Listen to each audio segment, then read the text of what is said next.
Chegamos agora ao nosso primeiro teorema, que vai dar a solução desse problema. Teorema. Considere o problema de moral hazard com agente avesso ao risco, que seja T barra em cima, T barra embaixo, se acontece, o contrato ótimo.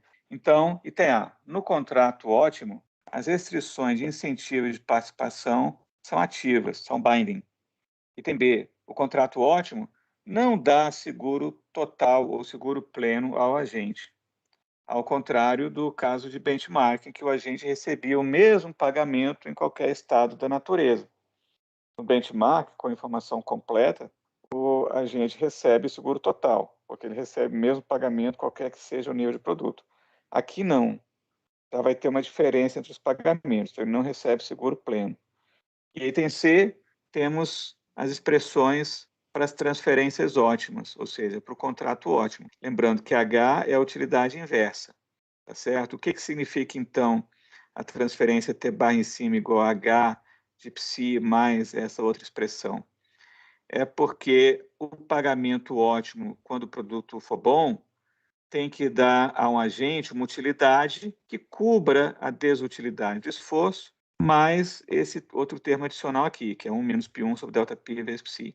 E, similarmente, no caso do estado ruim da natureza, o pagamento é tal que a utilidade desse pagamento tem que ser psi menos π1 ΔP vezes psi. Então, o agente vai ter que enfrentar algum risco aí. Ele vai assumir algum risco. E a gente vai ver lá na frente que o principal tem que pagar um prêmio de risco para o agente aceitar o contrato. Vamos ver a demonstração desse teorema, portanto. A gente começa fazendo o lagrangiano do problema. Tá aí o lagrangiano do problema. Lambda é o multiplicador de Lagrange da restrição de incentivo e μ é o multiplicador de Lagrange da restrição de participação. Observem que nós escrevemos a restrição de incentivo da seguinte maneira equivalente. Dessa maneira aí. Então, você coloca aqui no lagrangiano psi menos a função que está do lado esquerdo, que é o que aparece aqui, né? Entre parênteses, multiplicando o lambda que está em vermelho. Agora vamos resolver o problema.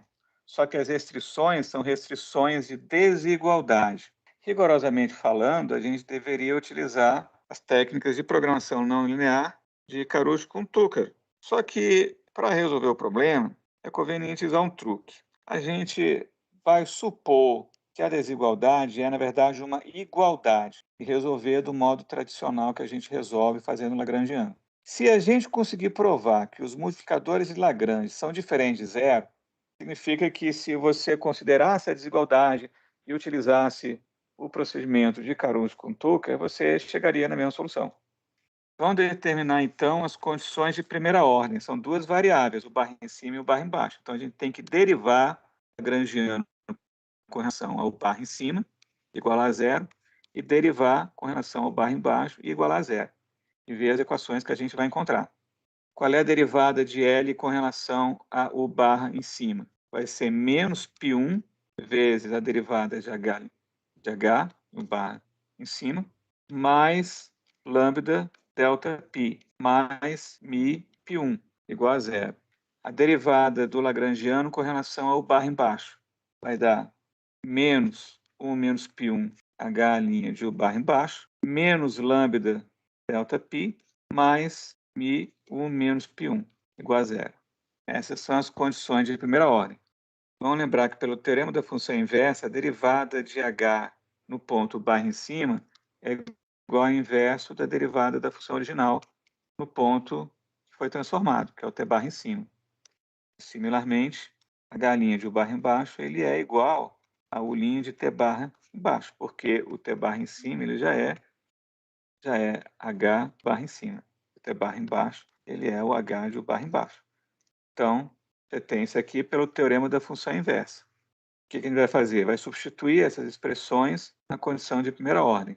Aqui onde aparece h' de U barra em cima, eu coloco 1 sobre a utilidade marginal de t barra em cima, e onde aparece h' de U barra embaixo, coloco 1 sobre a utilidade marginal de t barra embaixo.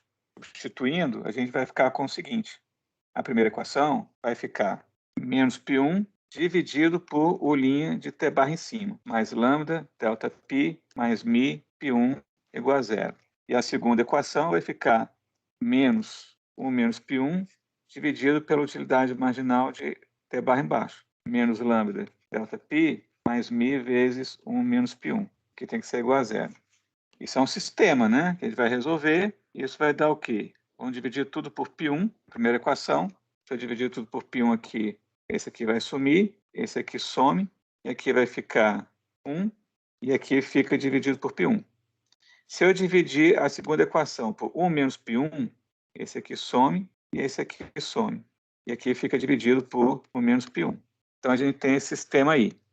Então, passando o inverso da utilidade marginal para o lado direito, trocando sinal, a gente pode reescrever aquelas duas equações dessa maneira aí. E temos também as duas restrições que foram dadas. O sistema vai ser dado pelas duas equações A e B, que são as condições de primeira ordem, que a gente derivou, e as duas restrições do problema, de incentivo, que tem multiplicador de Lagrange lambda, e a de participação, que tem multiplicador de Lagrange μ. Temos essas quatro equações aí para resolver, para encontrar quatro variáveis, as transferências, ou o barra em cima e o barra embaixo, né? E lambda e mi. Só que aqui está misturado, né? Porque você tem o barra em cima e tem a transferência. Mas por enquanto eu vou deixar assim, porque a gente pode utilizar essas equações para determinar se os multiplicadores de Lagrange são iguais a zero, positivos ou negativos. Isso é importante para a gente prosseguir na demonstração do teorema. Das duas primeiras equações, a gente vai fazer assim, vamos pegar essas duas primeiras equações. A equação A, você vai multiplicar por π1 dos dois lados e vai isolar lambda vezes delta π. Então, lambda vezes delta π fica igual a π1 dividido pela utilidade marginal da transferência boa, menos μ vezes π1, que aparece aqui. A segunda equação B, você multiplica por 1 menos π1 dos dois lados. Então, vai ficar uma expressão semelhante.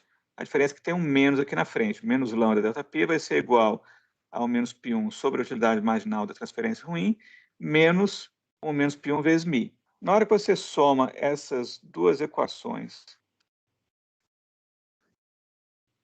o μ, ele vai ser igual a π1 sobre o linha de t barra em cima, mais o menos π1 dividido por o linha de t barra embaixo. Como as probabilidades π1, o menos π1, são estritamente positivas e a utilidade marginal é estritamente positiva, a gente está somando números estritamente positivos e, portanto, μ é positivo. Logo, a restrição de participação ela é binding. Vamos substituir esse valor de μ na equação B. O que a gente vai fazer? Vai trocar o sinal. Agora eu vou dividir tudo por 1 menos π1. E é aqui que eu vou substituir o μ. Você vai colocar em evidência a utilidade marginal de t barra embaixo. Cancela 1 com menos 1, então vai ficar igual. Isso aqui nada mais é do que lambda delta π dividido por 1 menos π1. O lambda vai ser... Ora, o que aconteceria se o contrato ótimo oferecesse seguro total? Teríamos pagamento constante, independente do estado da natureza. Só que, nesse caso, as utilidades respectivas dessas transferências vão ser iguais. Se você substituir essa igualdade lá na restrição de incentivo, o que você vai encontrar? Como o barra em cima é igual ao barra embaixo, essa diferença aqui é zero. Isso implica que psi é menor ou igual a zero. Isso é uma contradição, porque o psi, a desutilidade do esforço, ela é positiva. Então, não pode acontecer seguro total. A transferência no estado bom tem que ser diferente da transferência no estado ruim. Se as transferências não são iguais, as utilidades marginais também não são iguais. Logo, os seus inversos são diferentes também. Portanto, essa diferença aqui tem que ser diferente de zero. Você tem um número positivo multiplicado por um diferente de zero.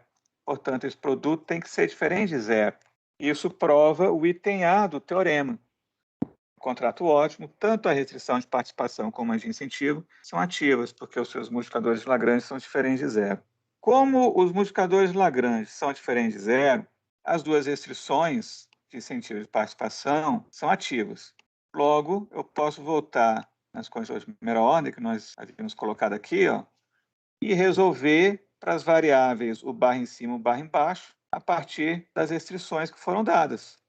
Vou pegar essas duas restrições na igualdade, incentivo de participação, e resolver esse sistema linear em duas variáveis, o barra em cima e o barra embaixo, e ver o que a gente encontra aí. A gente tem esse sistema linear aí para resolver as variáveis o barra em cima e o barra embaixo. Se você resolver o sistema linear, você vai encontrar uma solução para U barra em cima, dada por 1 menos π0 sobre ΔΠ vezes psi.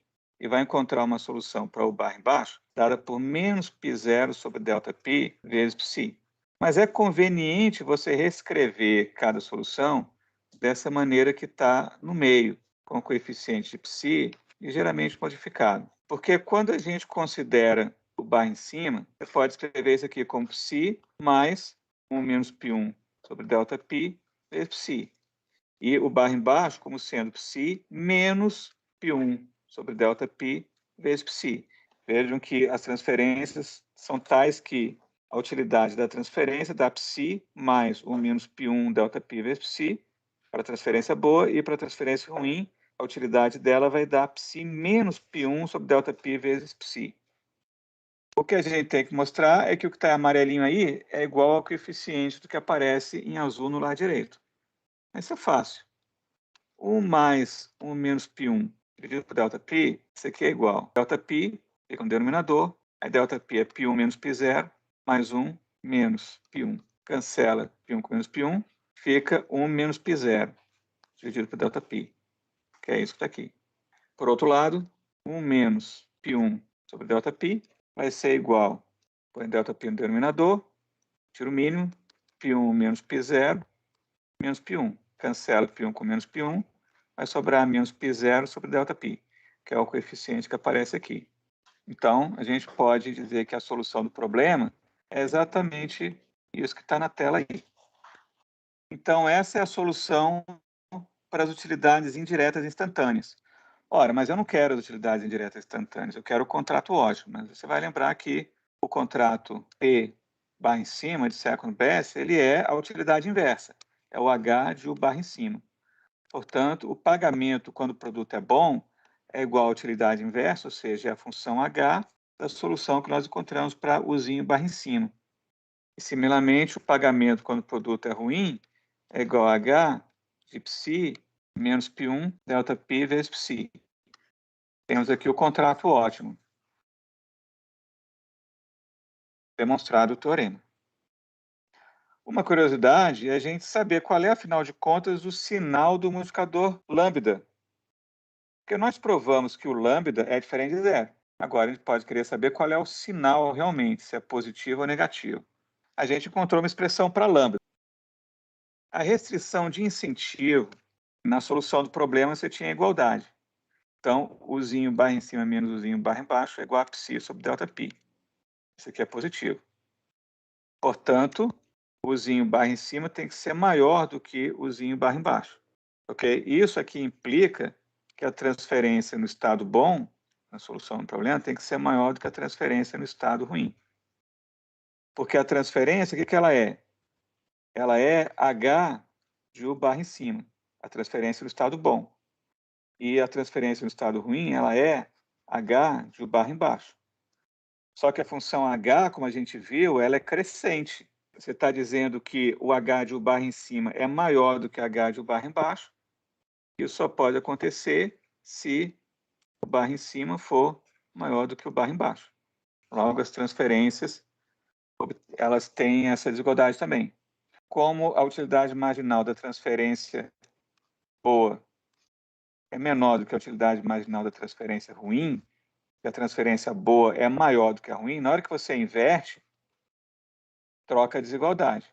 Então, você vai ficar com um número grande menos um número pequeno. Logo, isso aqui é positivo.